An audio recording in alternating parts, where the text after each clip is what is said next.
Yo, what's going on YouTube? Welcome back to my channel. It's Coach Ken here. I'm an online fitness and online business coach. Today I have a video for you guys that's maybe a little bit more on the personal side of things. I feel like I've done a lot of sit down talks with you guys, which I absolutely love because I know that they're quick, actionable takeaways. I also want to share a little bit more about myself and just more of like what we're doing in Fierce to Fit. I'll show you guys how, I've been able to scale my fitness coaching business up to a 7-figure business, how we're still scaling Elevate Coaching Academy, which we have so many cool updates coming for you guys for the business coaching side of things as well, because we're going to be going through a massive rebrand this year, which is super exciting. But I really just want to be able to share more of the back end of kind of what I'm doing and how I believe that I've been able to be successful. Just share more of my story with you guys rather than just continuously give you guys those tips. So if you guys ever want to see content that's more directed towards what you need to work on or something that you've been struggling with, or either something that, is on the back end of FTF, you guys can always just leave that in the comment section down below, and I can always just make a video for you guys. Let's hop into today's video, guys. I have 3 tips for you guys on how I believe I was able to become a millionaire by age 22 and make Fierce to Fit Coaching a 7-figure business in just about 3.5 years. So as you personally develop as an entrepreneur,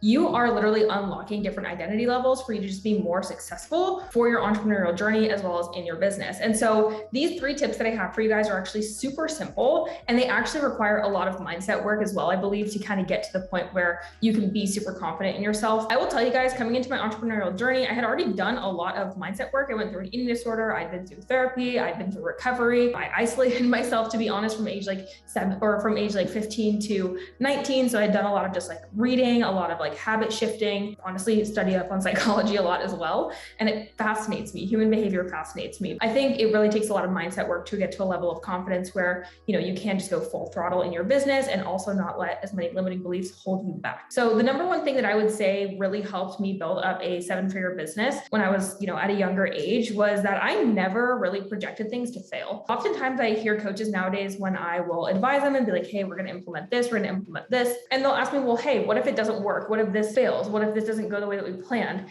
And I noticed something about myself is when I was kind of looking at my students and I would hear them say things like this, it's like, wow, this is kind of new to me. I never would project things to fail. I would always actually be overly confident in the sense that if I was going to launch something, I'd be like, oh crap, I'm probably going to get a massive influx. I need to make sure I leave my calendar super open this week. Or, oh crap, we're probably going to get a massive influx of sales calls. I'm going to need another consult specialist. So I truly believe I genuinely see the just kind of best outcome that I possibly can for every launch that we have, for every program that we have, for every client that comes into the team. I think when you kind of project and have the trajectory be something that's more positive, you're definitely going to do better with that actual launch in and itself. So number 2 is actually kind of almost the opposite of this. As much as I created what ifs that were very positive, sometimes I did fall flat on my face, which I think is actually really necessary. Every single time that I failed, I just looked at that as an opportunity to grow and build resilience and actually build out new systems, make new hires, study more on what I needed to learn in order to not make that failure happen again. And so this is what number 2 is personally for me, is that every single time that you fail, it has to be a celebration and it has to be an opportunity for growth. Rather than beating yourself up and giving your power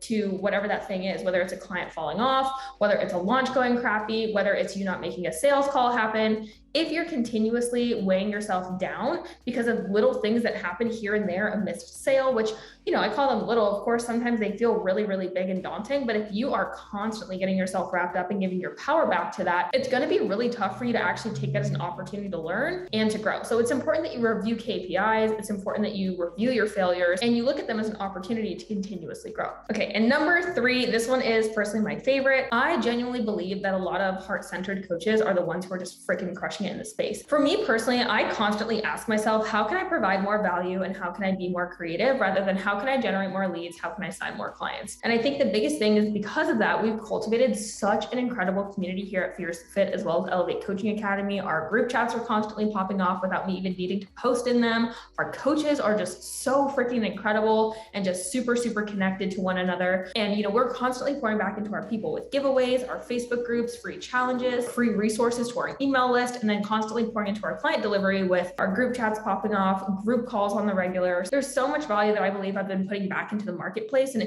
I'm genuinely so confident about all the value that we do put out there as a team as well. And I think that's such a massive part of how you're going to be able to bring in more people is provide value, but also add yourself into the mix, put your personality out there as well. These are all things that people truly value when they're going to look for a coach. So Personally, for me, these are the top 3 things that I believe have helped me build up a 7-figure business. By the time I build an 8-figure business at some point, I would love to come back and watch this video. I'm sure I'll probably laugh at myself, or maybe I'll look at myself and be like, hey, Ken, you were totally right. Who knows? But everything is a learning lesson, which I'm super excited about. And I really just wanted to share this with you guys because I think it's important for me to just help you guys understand how I'm staying in the position that I currently am. And maybe not everyone is the exact same. If you guys can learn from my mistakes, if you guys can also learn from my wins, I would love to see that happen. I hope you guys found this video super helpful. I will catch you guys in the next one. Until then, peace.